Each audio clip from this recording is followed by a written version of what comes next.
بہت شکریہ مولانا، آپ نے مجھے موقع دیا اس پروگرام میں۔ سب سے پہلی بات تو یہ ہے کہ اسلام کی جو بنیاد ہے وہ 5 ارکان پر ہے، جی اور ان 5 ارکان میں جو آخری رکن ہے وہ حج ہے۔ اور حج ایک ایسا رکن ہے، بلکہ یہ جتنے بھی ارکان ہیں ان میں کلمے کے علاوہ وہ نماز ہو، روزہ ہو، زکوٰۃ ہو یا حج ہو، وہ مسلم سوسائٹی پر اپنا ایک گہرا رنگ لیے ہوئے ہیں اور اس میں اجتماعیت کا رنگ نمایاں ہے۔ اور جہاں تک حج کا تعلق ہے تو حج اسی عالمگیریت اور اسی اتحاد اور اسی یک رنگی اور یکسانیت کا ایک عالمی مظہر ہے، جس میں ساری دنیا دیکھتی ہے کہ مسلمان ایک قسم کے لباس میں، ایک ہی قسم کے عمل میں، تمام وقت وہ جتنا بھی اوقات وہاں پہ گزارتے ہیں، ایسا شاندار اجتماعی عبادت کا مظہر ہے جسے ساری دنیا دیکھ کر گوشت بدلتا ہے۔ سبحان اللہ۔ اب آئیے اس طرف، جہاں تک صفا و مروہ کی آپ نے بات کی، صفا و مروہ یہ وہ 2 پہاڑیاں ہیں جو قدرتی طور پر یوں سمجھ لیں کہ بیت اللہ شریف کا سائبان ہے، سبحان اللہ۔ کیونکہ بیت اللہ کی جو عمارت ہے وہ بالکل نشیب میں ہے، اور یہ صفا و مروہ کی پہاڑیاں جو ہیں وہ دونوں بیت اللہ کے اطراف میں ہیں، اور درمیان میں بیت اللہ شریف ہے نشیب میں، تو یہ قدرتی طور پر بیت اللہ شریف کے سائبان ہیں۔ اور دوسرا یہ وہ پہاڑیاں ہیں جن میں جب حضرت اسماعیل علیہ السلام جب بھوک اور پیاس کی وجہ سے مضطرب اور بے چین تھے تو حضرت ہاجرہ علیہ السلام نے انہی 2 پہاڑیوں پر خوراک یا پانی کے کسی معدن یا مخرج کی تلاش میں دوڑ لگا لی۔ سبحان اللہ، سبحان اللہ۔ وہ ایک بار صفا پہ جاتی، پھر مروہ پہ، پھر آ کے حضرت اسماعیل علیہ السلام کی خبر لیتی، پھر مروہ کی طرف جاتی، پھر مروہ سے واپس اتر کر حضرت اسماعیل علیہ السلام کی خبر لیتی۔ تو اس طرح صفا و مروہ وہ عظیم الشان پہاڑیاں ہیں جن پر اس ماں کی ممتا کی وہ عظیم الشان ہمیں منظر نظر آتا ہے، جس کو اللہ رب العزت نے ہمارے لیے مشروع کر دیا سبحان اللہ۔ صفا و مروہ کی سعی کی صورت میں۔ اور جہاں تک بیت اللہ شریف کا تعلق ہے تو یہ وہ عظمت والا گھر ہے جو اللہ رب العزت کی دنیا میں انوارات و تجلیات کا مرکز ہے، اور اسے قرآن مجید میں اللہ رب العزت نے فرمایا کہ ان اول بیت وضع للناس للذی ببکۃ مبارکہ، سبحان اللہ۔ یہ پہلا گھر ہے، یہ خانہ خدا اس روئے زمین کا، یعنی اس سے پہلے انسان نے اپنے لیے بھی کوئی مسکن نہیں بنایا۔ اب اس میں مختلف روایات ہیں، مختلف اقوال ہیں علماء کرام۔ بعض حضرات فرماتے ہیں کہ یہیں سے اللہ رب العزت نے بلبلے کی صورت میں یہ جو ساری کائنات ہمیں نظر آ رہی ہے، یہیں سے اسی کو فروغ کیا۔ یہ وسط عالم بھی ہے اور مرکز عالم بھی ہے، سبحان اللہ۔ اور اسے بکا ناف کو کہتے ہیں۔ تو ناف جسم کے عین وسط میں نہیں ہوتی، تقریباً وسط میں ہوتی ہے، تو یوں سمجھ لیجیے کہ یہ وسط عالم بھی ہے اور مرکز عالم بھی ہے۔ مرکز عالم۔ اللہ رب العزت نے حضرت آدم علیہ السلام کو یہاں متعین فرمایا جو اس میں عبادت کرتے تھے۔ بعد میں جب نوح علیہ السلام کے زمانے میں طوفان آیا تو اس کی عمارت کو اٹھا لیا گیا، لیکن اس کی بنیاد باقی رہی۔ امتداد زمانہ سے وہ بنیادیں چھپ گئی، اور قرآن مجید میں آتا ہے وَإِذْ يَرْفَعُ إِبْرَاهِيمُ الْقَوَاعِدَ مِنَ الْبَيْتِ وَإِسْمَاعِيلُ، تو انہی بنیادوں پر ابراہیم علیہ السلام پر اللہ رب العزت نے بنیادوں کو ظاہر فرمایا، سبحان اور اللہ کے حکم کے بموجب اور موافق حضرت ابراہیم علیہ السلام نے یہاں پہ بیت اللہ کی اثر نو تعمیر فرمائی انہی بنیادوں پر۔ سبحان اللہ۔ اور پھر جب یہ بیت اللہ تعمیر ہو گیا تو ابراہیم علیہ السلام نے یہاں پہ کچھ دعائیں کی جو دعائیں قرآن میں منقول ہیں۔ سبحان اللہ۔ رب اجعل هذا بلدا آمنا، یہ حضرت ابراہیم علیہ السلام کی دعا کے الفاظ ہیں، اے اللہ اس شہر کو امن والا بنا دے۔ سبحان اللہ۔ اور نبی علیہ السلام حضرت ابراہیم علیہ السلام کی زبان اطہر کے اوپر اللہ عز و جل نے یہ دعائیں یقیناً جاری کروا دی ہوں۔ جاری کروا دیں۔ سبحان اللہ، کہ آپ صرف ہمارا گھر نہ بنائیں بلکہ آپ اس شہر کے لیے بھی امن مانگیں۔ سبحان اللہ۔ ظاہر ہے کہ اس جس عبادت قضا کی برکات سے پورا عالم مستفیض ہو رہا ہو، اللہ۔ تو وادی مکہ کے باسی تو سب سے زیادہ اس سے مستفیض ہو گئے، سب سے زیادہ اثرات تو وہیں پر ہو گئے، سبحان اللہ۔ اور ان برکات کا مظہر بھی مولانا ایک عجیب، یعنی کہ آپ یوں سمجھ لیجیے خالصتاً، یعنی اس میں انسانی عقل حیران ہو جاتی ہے کہ شہر ایسی جگہوں پر بسائے جاتے ہیں جہاں پہ تمدنی زندگی کو برقرار رکھنے کے لیے ذرائع موجود ہوں، سبحان اللہ، سبحان اللہ۔ لیکن وہاں پہ کسب معاش کا کوئی ظاہری ذریعہ بھی نہیں، ظاہری ذریعہ ہی نہیں ہے۔ وہاں پہ نظر نوازی کا کوئی سامان نہیں۔ کوئی سمجھ۔ آب و ہوا کے اعتبار سے وہ خطہ انتہائی شدائد کا مجموعہ ہے، جہاں کا سخت موسم جو ہے بڑوں کو چند دنوں میں وہاں سے رخصت ہونے کے لیے مجبور کر دیتا ہے۔ وہاں کی سنگلاخ پہاڑیاں، اور وہاں پہ ریگزاروں کی کثرت، وہاں پہ موسم کی شدت، اور پھر وہاں پہ کچھ بھی ایسی چیز نہیں ہے کہ جس کے لیے انسانوں کا اس طرف آنے جانے کا یا اس طرف انسانوں کی توجہ ہو۔ لیکن اللہ کی قدرت دیکھیے، اور ابراہیم علیہ السلام کی دعا پر غور کیجئے کہ جب یہ بیت اللہ تعمیر ہوا تو جو دعا مانگی ہے وہ بڑی جامع دعا ہے، سبحان اللہ۔ رب اجعل هذا بلدا آمنا، سب سے بڑی بات یہ ہے کہ انسان کے لیے سب سے پرکشش مقام وہ ہے جہاں پہ اسے امن و سلامتی میسر ہو. سبحان اللہ بے شک. تمدنی زندگی کے لیے امن جو ہے وہ جزو لا ینفک ہے. ہوں. امن کے بغیر تمدنی زندگی ایک لمحہ بھی اپنی رفتار کو برقرار نہیں رہا.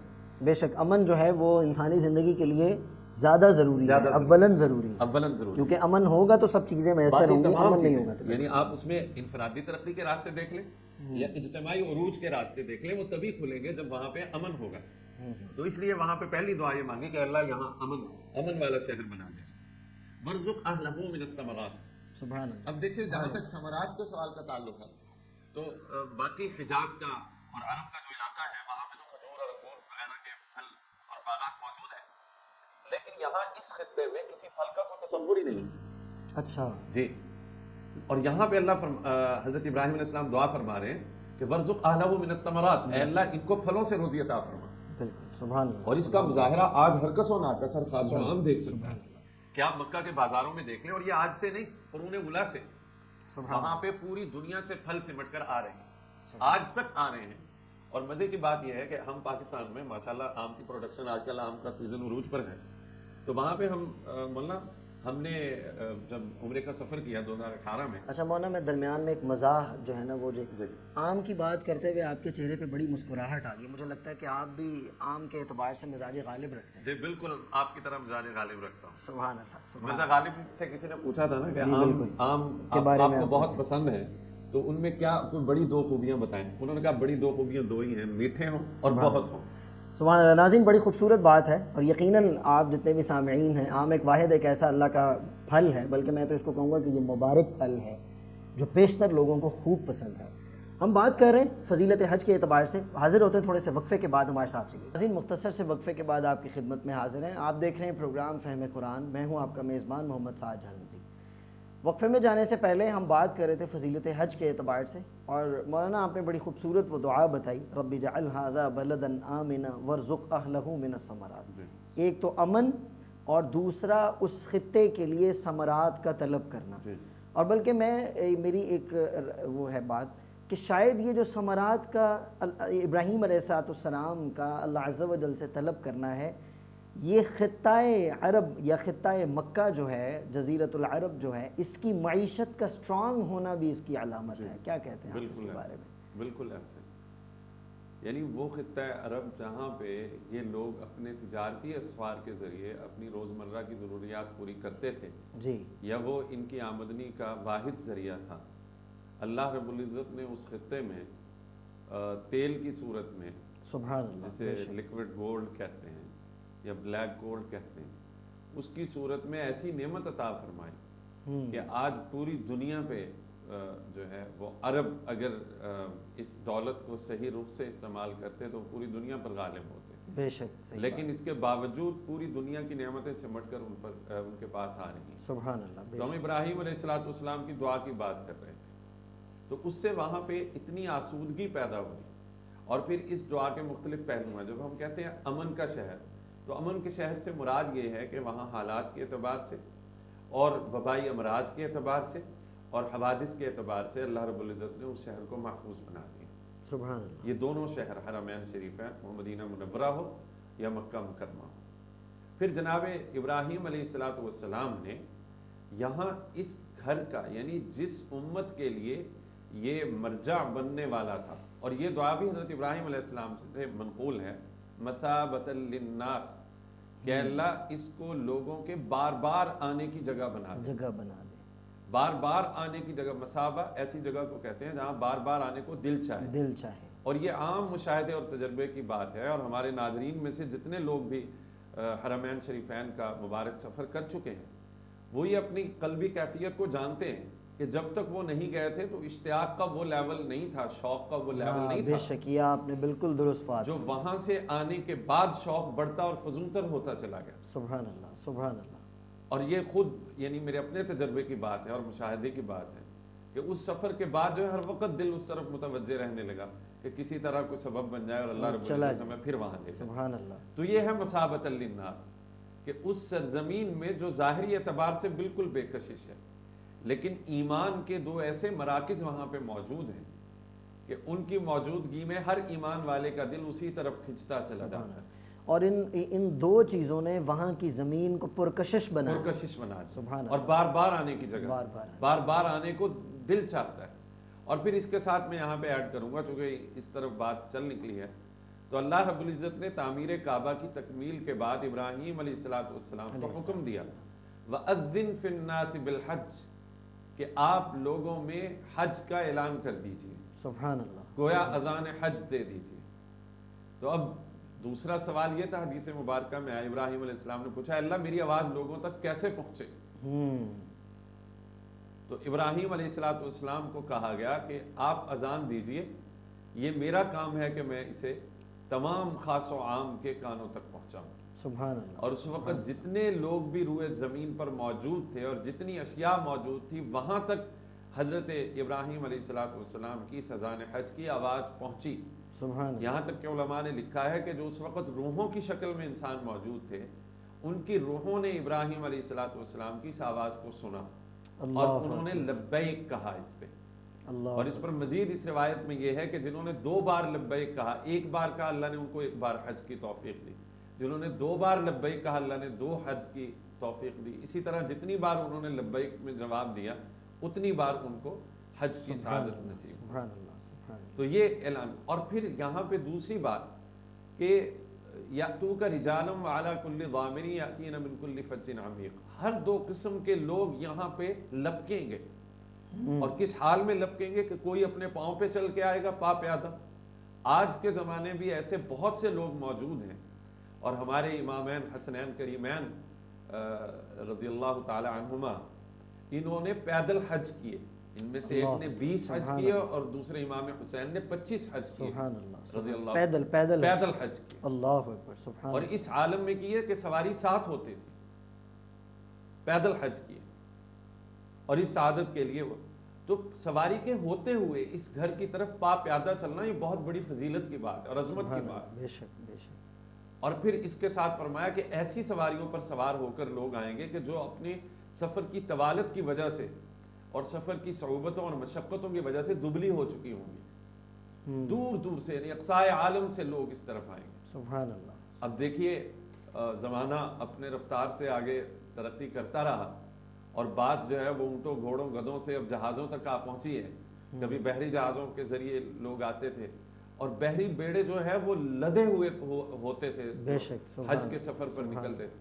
اور آج جب الحمدللہ 2018 میں گیا وہاں پہ، تو آپ دیکھیں کہ رمضان سے پہلے جن دنوں میں عمرہ کرنے والے زائرین کی تعداد بہت زیادہ ہوتی ہے، تو جہاز کے جہاز بھرے ہوئے آتے ہیں، انڈونیشیا سے آ رہے ہیں، یہ وہاں سے آ رہے ہیں، یہاں سے آ رہے ہیں، امریکہ سے آ رہے ہیں، تو پورے اقصائے عالم سے لوگ سمٹ کر وہاں آ رہے ہیں۔ سبحان اللہ، سبحان اللہ، تو یہ اذان خلیلی اور اذان ابراہیمی کا رد عمل ہے، جو اللہ نے اپنی قدرت و قوت سے پورے انسانیت تک اسے پہنچایا اپنی قدرت کاملہ سے، سبحان اللہ، اور وہاں پہ آ رہے ہیں۔ یہ اس شہر کی عظمت ہے۔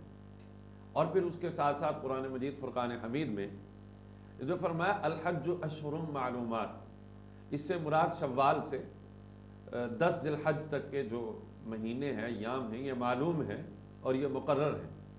اب ان معلوم و مشہور مہینوں میں حج کا جو سفر ہے یہ اتنی عظمت والا ہے کہ نبی کریم صلی اللہ علیہ وسلم کی حدیث مبارکہ میں ہے کہ جس شخص کو بھی حج مبرور نصیب ہو جائے، وہ جب حج کے سفر سے پلٹ کے آتا ہے تو وہ گویا ایسے ہوتے ہیں جیسے اسی دن ماں کے پیٹ سے پیدا۔ اللہ اکبر، سبحان اللہ، سبحان کتنی بڑی فضیلت ہے۔ سبحان اللہ، اور اس سے بھی بڑھ کر جو میں بات عرض کرنے لگا ہوں، ہمارے علماء نے اور محدثین کرام نے لکھا ہے کہ حج کے دوران صرف صغیرہ گناہ، حالانکہ عام جہاں پہ بخشش کا اعلان ہوتا ہے جی، صغیرہ گناہ معاف، وہاں پہ تخصیص یہی کی جاتی ہے کہ اس سے مراد صغیرہ گناہ ہیں اور کبیرہ گناہ بغیر توبہ کے معاف نہیں ہوتے۔ لیکن حج ایسا عظیم الشان فریضہ ہے اور اتنی بڑی سعادت ہے کہ اللہ جس کو نصیب کر دے، نہ صرف صغیرہ گناہ بلکہ کبیرہ گناہ بھی معاف کر دیے معاف ہو جاتے ہیں۔ سبحان اللہ۔ مولانا آپ کی اس بات میں ایک بات ایڈ کروں، میں نے ایک روایت میں حج کے اعتبار سے بڑی بات پڑھی، آپ نے فرمایا کہ جو شخص حج کے سفر کے لیے سعی کرتا ہے، حج کے سفر کی کوشش کرتا ہے، زاد راہ اکٹھا کرتا ہے، فرمایا اللہ کبھی بھی اس کو حج کرنے کی برکت سے مقروض نہیں کرتا، مقروض نہیں کرتا۔ سبحان اللہ۔ یعنی حج کا جو مسافر ہے وہ کبھی مقروض نہیں ہوتا.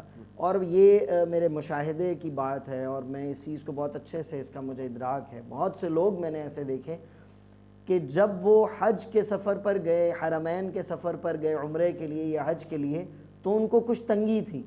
جب وہ واپس آئے تو ان کی عجیب وسعت دیکھنے کو ملی, ایک کمال وسعت دیکھنے کو ملی, اور ان کی طبیعت کے اندر بشاشت کے اعتبار سے اور ان کی دولت کے اندر جو فراوانی کے اعتبار سے, سبحان اللہ, کہ اللہ پاک کبھی بھی اس راستے کے مسافر کو کبھی مقروض نہیں کرتے.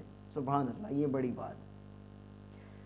مولانا تھوڑا سا ایک وقفہ لے لیں, وقفے کے بعد انشاءاللہ آپ سے دوبارہ ملاقات ہوتی ہے. ناظرین تھوڑے سے وقفے کی طرف جاتے ہیں, وقفے کے بعد دوبارہ حاضر خدمت ہوں گے, ہمارے ساتھ رہیے.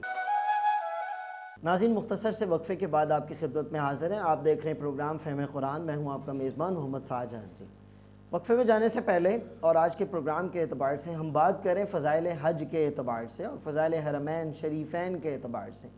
جیسے پہلے مولانا نے وقفے میں جانے سے پہلے فرما رہے تھے کہ ایک وہ شخص ہے جو حرمین کو نہیں دیکھا, اس کا جو اشتیاق اپنی جگہ, لیکن جو دیکھ آتا ہے اس کا اشتیاق, اس کا شوق, اس کی محبت, وہاں جانے کی رغبت اس کی دوبالا ہو جاتی ہے. سبحان اللہ. وہاں اس پہ ہم گفتگو کر رہے تھے. میں چاہوں گا کہ آپ فضائل کے اعتبار سے مزید ہمیں کچھ بتائیں تاکہ ہمیں مزید شوق پیدا ہو اس سفر کا. ایک متفق علیہ حدیث ہے نبی کریم صلی اللہ علیہ وسلم میں, جس میں آپ نے فرمایا کہ الحج المبرور لیس لہ جزاء الا الجنہ. اللہ اکبر. کہ حج مبرور کا بدل سوائے جنت کے اور کچھ نہیں ہے, اور کچھ نہیں ہے. سبحان اللہ. اچھا مولانا یہ حج مبرور, یہ اب درمیان میں ایک لفظ آ گیا جی. اب اسی طرف ہی قدرتی طور پہ بات اسی طرف آ رہی تھی. اچھا اچھا. تو اس میں یہاں ایک قرآن پاک کی آیت ہے, اس کی مدد سے اس کا مفہوم نمایاں کرنے کی کوشش کرتے ہیں کہ حج مبرور کس کو کہتے ہیں. اسے ہی حج مقبول کہا گیا کہ اگر ان آداب اور اس فضا میں اگر کوئی آدمی حج کرنے میں کامیاب ہو جاتا ہے تو وہ یہ سمجھ سکتا ہے کہ اس کا حج حج مبرور یا حج مقبول. اس کے لیے قرآن مجید میں اس کا تذکرہ ہے کہ فمن فرض فیہن الحج فلا رفث ولا فسوق ولا جدال فی الحج. سبحان اللہ. سبحان اللہ. کہ جو اپنے اوپر حج کو لازم کر لے ان دنوں میں اور حج کا عزم اور ارادہ لے کر چلے, تو پھر حج کے اس سفر میں جو ظاہر ہے عظمتوں کا گہوارہ, اس پوری کائنات میں اس سے بڑھ کر عظیم جگہ کوئی نہیں. سبحان اللہ. اور یہ بات ہمیں ذہن نشین رکھنی چاہیے کہ جو جگہ جتنی باعظمت ہو وہاں کے آداب بھی اتنے زیادہ حساس ہوتے ہیں. بے شک ایسے ہی. یہ اللہ کا گھر ہے, تو اس میں جو بنیادی بات ہے, باقی ہم انشاءاللہ جو اس میں احتیاط ہے, ممنوعات ہیں ان کا ذکر, مکروہات ہیں یا جن چیزوں سے روکا گیا ہے, نواہی ہیں, ان کا ذکر انشاءاللہ مسائل کے ضمن میں کریں گے. لیکن جو بنیادی بات ہے جس کا تعلق آداب کے ساتھ بھی ہے کہ وہاں پہ حاضری ہو تو آداب کیا ہو, بے شک, تو اس کے لیے فرمایا فلا رفث.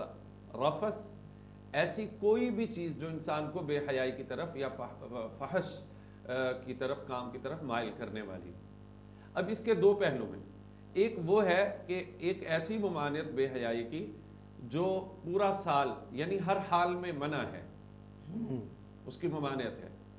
اور ایک وہ ممانعت ہے جو عام ایام میں اور عام حالتوں میں اس کی ممانعت نہیں, یعنی وہ جو خاوند اور بیوی کے تعلقات ہیں جی جی, تو اس کے عام دنوں میں کوئی ممانعت نہیں, لیکن حج کے دوران اپنی بیوی سے بھی کنایتاً یا اشارتاً ایسی بات کرنا کہ جو ان کے خاص تعلق کی طرف اشارہ کرتی ہو اور اس سے فحاشی یا بے حیائی کا پہلو نکلتا ہو, اس سے بھی سختی کے ساتھ منع کر دیا. اللہ. ولا فسوق.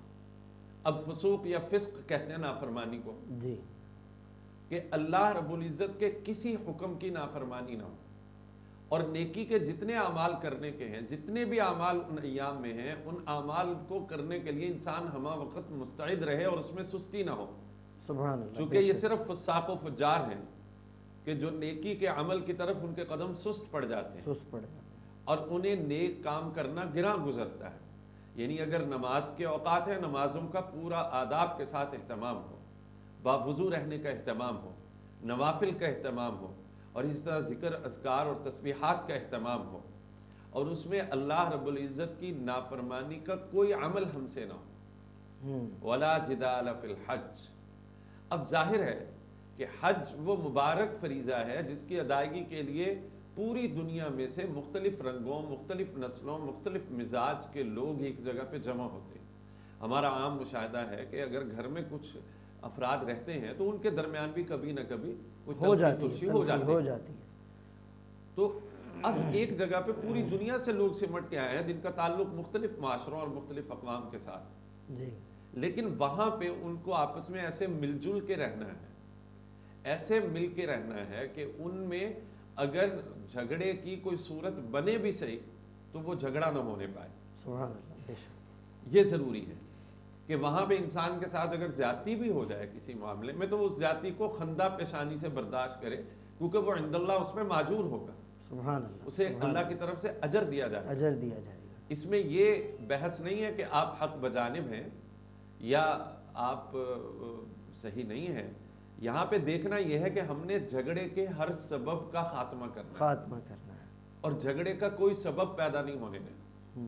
اس لیے وہاں پہ اگر کوئی موسم کے اعتبار سے، رہائش کے اعتبار سے، کھانے پینے کے اعتبار سے یا رہائش کے اعتبار سے اگر کوئی بھی اونچ نیچ یا خلاف مزاج بات ہوتی ہے تو اس کو برداشت کرنا ہے، کیونکہ حج اور جہاد میں بہت مماثلت ہے، جس میں جہاد میں بھی نفس کشی ہے اور اس میں محنت ہے، مشقت ہے، اور حج کے جتنے ارکان ہیں ان تمام ارکان میں مشقت ہے۔ اور معنی اس میں یہ بڑی بات ہے کہ اگر کبھی انسان کو حرمین جا کر حج کے سفر میں اس کو مشقت آئے، کچھ بھی آئے، تو میں یہ سمجھتا ہوں کہ اگر انسان پہلے سے تھوڑا سا پوچھ لے، سیکھ لے اور پڑھ لے اس کے بارے میں، تو انسان حضرت ابراہیم علیہ السلام کی مشقت اور حضرت اسماعیل علیہ السلام کی مشقت اور اماں ہاجرہ سلام اللہ علیہا کی مشقت کو تھوڑا سا اپنے ذہن میں رکھ لیں جی بالکل کہ ایسے وہ لوگ تو جس وقت میں یہاں پر آئے اور جیسے پہلے لوگوں نے حج کیے تو بہت زیادہ ان کے لیے مشکلات تھیں۔ ہمیں اگر تھوڑی سی مشکل آ گئی تو اللہ پاک اس تھوڑی سی مشکل کو برداشت کرنے میں بہت بڑے بڑے اجر عطا فرمائیں گے، اور جب انسان اپنے سے اوپر والے کی تکلیف کو دیکھے گا تو اس کی تکلیف آٹومیٹک کم ہو جائے گی۔ یہ بھی ایک مولانا یہاں پہ ایک بات میں ایڈ کرنا چاہتا ہوں کہ ایک حدیث مبارکہ کا میں سہارا لیتا ہوں اپنی بات کے مفہوم کو مزید واضح کرنے کے لیے کہ ایسے موقع پر یعنی انسانی فطرت کا پہلو ہے کہ مختلف طبائع میں اسے مل کر رہنا بہت گراں گزرتا ہے، گراں گزرتا ہے، وہ ہمیشہ اپنے مزاج کے لوگوں کی کمیونٹی بناتا ہے اور انہی میں رہنا پسند کرتا ہے، بے شک۔ لیکن یہاں اسے اپنے مزاج کو روند کے چلنا ہے۔ ہائے ہائے، سبحان اللہ۔ تو جب اتنے لاکھوں لوگوں کا مجمع ایک ہی عمل کی طرف موو ہوتا ہے تو اس نقل و حرکت میں یقیناً ایسی بہت سی چیزیں ہو جاتی ہیں جن میں انسان پر تکلیف آ جاتی ہے، وہ ناقابل برداشت ہوتا ہے، لیکن ہمیں یہ ذہن پہ رکھنا چاہیے کہ اس میں اللہ رب العزت ایسا اجر عطا فرماتے ہیں، سبحان اللہ، اور سبحان اللہ۔ یعنی اس سے بڑھ کر اور کیا ہوگا کہ وہ یقینی مغفرت حاصل ہو جاتی ہے کہ انسان ایسی حالت میں آ جاتا ہے کہ گویا وہ آج ہی اپنی ماں کی کوکھ سے پیدا ہو، سبحان اللہ۔ جیسے نبی کریم صلی اللہ علیہ وسلم ارشاد فرمایا۔ اور اس کے ساتھ ساتھ ایک اور حدیث قابل غور ہے جو یہاں پہ ایڈ کرنا ضروری ہے اور ہمارے ناظرین بھی اس کو سن لیں اور سمجھ لیں جی جی، کہ یہ جو عرفہ کا دن ہے یعنی جس میں وہاں پہ وقوف عرفات ہوتا ہے، وہ دن شیطان پر انتہائی گراں گزرتا ہے۔ اچھا، حدیث مبارکہ میں ہے سبحان اللہ۔ کہ یوم بدر کے علاوہ اور کوئی دن اتنا گراں شیطان پر نہیں۔ اس دن وہ روتا ہے، اس کی کمر ٹوٹ جاتی ہے اور جھک جاتی ہے، اس کی رنگت زرد پڑ جاتی ہے اور وہ واویلا کرتا ہے اور چیختا چلاتا ہے۔ تو ایک اللہ والے نے، امام غزالی رحمۃ اللہ علیہ نے یہ اپنی کتاب میں لکھا ہے کہ جب اس سے پوچھا کہ اس کی وجہ کیا ہے تو وہ کہتا ہے کہ لوگ اپنی تجارتی اغراض کو پس پشت رکھ کے آئے یہاں۔ یہ ناظرین کتنی توجہ طلب بات ہے، جب انسان اپنا آپ، اپنا مال، اپنا گھر بار کچھ بھی اللہ کے لیے چھوڑتا ہے تو شیطان پہ بڑا گراں گزرتا ہے۔ مولانا یہ آپ نے بڑی بات بتائی ہے، اور حضرت امام غزالی رحمۃ اللہ علیہ، سبحان اللہ، وہ تو میں تو ان کا بڑا میں نے بہت پڑھا حضرت امام غزالی کو، وہ ایک کمال کا قلم اللہ نے ان کو عطا کیا تھا۔ بڑی بات فرمائی کہ امام غزالی رحمۃ اللہ نے جو لکھا کہ جب شیطان سے پوچھا کہ بھئی اتنا گراں کیوں گزرتا ہے، تو اس نے کہا کہ لوگ اپنی تجارت، اپنے سب تقاضوں کو چھوڑ کے اللہ کے نام پہ آئے ہیں۔ اللہ اکبر۔ یعنی اس میں جو للہیت، اخلاص اور فنائیت ہے، اور یہی قبولیت کی علامت، یہی قبولیت کی علامت یہی ہے۔ قبولیت کی علامت ہے، سبحان اللہ۔ تو آپ دیکھیں نا، ایک لباس، اور وہ لباس بھی اتنا کہ جو بالکل کفن سے مشابہ ہے، کفن سے مشابہ ہے ہی کفن، وہ بالکل کفن ہے، بالکل، کیونکہ اکثر لوگوں کو ہم نے دیکھا دو ہے چادروں میں کہ لپٹا وہ ہوا، احرام کی چادروں کو اپنے کفن کے لیے بھی خاص کے کرتے لیے، ہیں. کفن کے لیے، بے شک. تو وہ بالکل ایسے احرام میں لپٹ کر، دو چادروں میں لپٹ کر، اور پھر اس میں ننگے سر، اور بالکل ان کے پراگندہ بال، اور پھر ان کی الحاح و زاری، اور پھر ان کی فقراء کی حیت، یعنی اس میں کوئی کروڑوں کا کوئی بہت بڑا بزنس ٹائکون بھی ہو، وہ بھی وہیں پر تو ہے. بالکل فقیروں کا رنگ ڈھنگ اختیار کر کے ایک ہی رنگ، ایک ہی زبان، اور سبھی کی زبان پر ایک ہی نغمہ ہے، لبیک اللہم لبیک. تو جو وحدت، یگانگت اور اتحاد و اتفاق اور عملی یک رنگی نظر آ رہی ہے، اور جو یکجہتی یہاں پہ نظر آ رہی ہے، شیطان اسے کب گوارا کرتا ہے؟ اللہ، یہ وہ اتنا عظیم عمل ہے. ابن شماسہ رضی اللہ تعالیٰ عنہ نقل کرتے ہیں کہ ہم عمر بن عاص رضی اللہ تعالیٰ عنہ جو فاتح مصر ہیں اور بڑے جلیل القدر صحابی ہیں، کہتے ہیں ان کا آخری وقت تھا اور ہم عیادت کے لیے ان کے پاس گئے تو ان پر گریہ تاری تھا، رو رہے تھے مسلسل اور بہت زیادہ رو رہے تھے. تو ہم نے کہا کہ آپ اتنا کیوں رو رہے ہیں؟ تو پھر انہوں نے بات سنائی کہ جب میں پہلی بار نبی کریم صلی اللہ علیہ وسلم کی خدمت میں حاضر ہوا تو میں نے اپنا ہاتھ بیعت کے لیے حضور کی طرف بڑھایا. حضور صلی اللہ علیہ وسلم نے بیعت لینے کے لیے اپنا ہاتھ میری طرف بڑھایا، میں نے بھی بڑھایا، پھر میں نے اپنا ہاتھ واپس کھینچ لیا. تو نبی کریم صلی اللہ علیہ وسلم نے مجھ سے پوچھا کہ تم نے ایسا کیوں کیا؟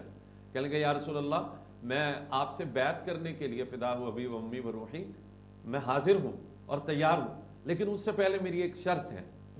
تو حضور صلی اللہ علیہ وسلم نے فرمایا وہ کیا شرط ہے؟ انہوں نے کہا یا رسول اللہ، میری زندگی کے جو پچھلے گناہ ہیں ان کے بارے میں آپ کیا فرماتے ہیں؟ یعنی وہ یہ یقین دہانی چاہتے ہیں کہ میرے وہ گزشتہ تمام گناہ معاف ہو جائیں. تو نبی کریم صلی اللہ علیہ وسلم نے فرمایا کہ عمر تجھے یہ پتہ نہیں ہے کہ اسلام اپنے سے پہلے جتنے گناہ ہیں ان سب کو ختم کر دیتا ہے. سبحان اللہ، الاسلام یہدم ما کان قبل. سبحان اللہ. جتنے بھی پہلے گناہ اسلام ان کو ختم کر دیتا ہے.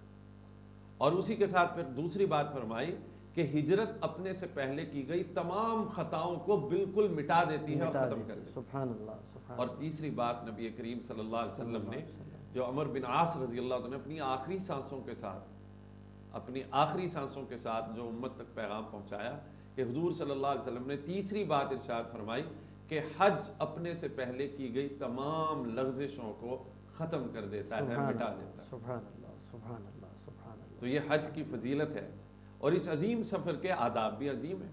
جیسا میں اس قرآن مجید ہمیں اس طرف کہ نہ اس میں رفث ہو، نہ اس میں فسوق ہو، نہ اس میں جدال ہو، یعنی نہ کوئی فحش گوئی ہو، نہ کسی فحش کام کی طرف کنایا بھی اور اشارتاً بھی کسی قسم کی کوئی بات ہو. سبحان اللہ. اور اس کے ساتھ ساتھ نہ ہی اس میں اللہ کی نافرمانی کا ذرا بھی شائبہ ہو کہ ان مخصوص ایام میں انسان یہ عہد کر لے کہ میں نے اپنے وجود سے اللہ کی نافرمانی کا کوئی عمل نہیں ہونے دیا. اللہ اکبر. اور تیسری بات لا جدال فی الحج، کوئی جھگڑا نہ ہو، کسی قسم کا کوئی جھگڑا نہ ہو، اور انسان فنائیت کے اسی مقام پر یعنی کم از کم ان دنوں میں اس ایکسرسائز سے گزر جائے. اور ان ایام کی اب انہی تین حالتوں اور کیفیتوں کے ساتھ اگر یہ ایام گزر گئے، یہی تو وجہ ہے کہ پھر یہ تمام اس کی زندگی کے گزشتہ گناہوں پر خط تنسیخ کھینچ کے رکھے. سبحان اللہ، سبحان اللہ. ناظرین، آپ نے گفتگو سنی فضائل حج کے اعتبار سے، بہت ساری باتیں بڑی باکمال تھیں، لیکن جو آخری تین باتیں حضرت عمر بن عاص رضی اللہ تعالیٰ عنہ کی برکت سے امت تک پہنچی نبی پاک علیہ الصلاۃ والسلام کی، وہ بڑی کمال کی باتیں تھیں کہ اے عمر، اسلام پہلے سب گناہوں کو معاف کر دیتا ہے، پہلے سب گناہوں کو دھو دیتا ہے، اور ہجرت پہلے سب گناہوں کو دھو دیتی ہے. اور ہجرت بھی وہ جو اللہ کے لیے اللہ کی رضا کے لیے کی جائے. اور حج کا سفر یقیناً اللہ کی رضا کے لیے ہجرت ہے، اللہ کے لیے نکلنا. اللہ کے نبی پاک صلی اللہ علیہ وسلم کا فرمان ہے لغدوۃ فی سبیل اللہ او روحۃ خیر من الدنیا وما فیہا، او کما قال السلام. آپ علیہ الصلوۃ والسلام نے فرمایا ایک صبح یا ایک شام اللہ کے نام پر نکل جانا یہ دنیا وما فیہا سے بہتر ہے. اور اتنے ایام کے لیے اپنے گھر بار کو، بیوی بچوں کو، دولت کو، تجارت کو، ایوری تھنگ کو چھوڑ کر ایک فقیرانہ زندگی کے لیے جانا اللہ کو کتنا محبوب ہوگا. میرے نزدیک اس سے بڑی کوئی فضیلت نہیں. مولانا یہاں پہ ایک اور حدیث میں جی بالکل فرمائیں. حج کے فضائل کے ضمن میں ایڈ کرنا چاہوں گا. نبی کریم صلی اللہ علیہ وسلم کا ارشاد ہے کہ جب حاجی حج پہ جاتا ہے اور وہ وہاں پہ لبیک کہتا ہے، لبیک اللہم، یعنی تلبیہ جب کہتا ہے تو اس کے دائیں بائیں جو درخت اور جو ڈھیلے اور پتھر ہوتے ہیں وہ بھی اس کے ساتھ لبیک کہتے ہیں، لبیک کہتے ہیں، اللہ، اور یہاں تک لبیک کہنے کا یہ سلسلہ منتہائے زمین تک چلا جاتا ہے، اللہ، یعنی جہاں تک زمین ہے وہیں تک گویا حاجی کی زبان سے نکلی ہوئی صدائے لبیک جو ہے وہ صدائے باز گشت بن کر تمام عالم موجودات تک پہنچتی ہے۔ اللہ اکبر، اللہ اکبر، حاجی کی لبیک میں اتنی قوت ہے کہ اس وجدانی صدا کے جواب میں جتنے بھی مظاہر قدرت ہیں وہ سارے حاجی کی لبیک کے ساتھ شامل ہو جاتے ہیں۔ اللہ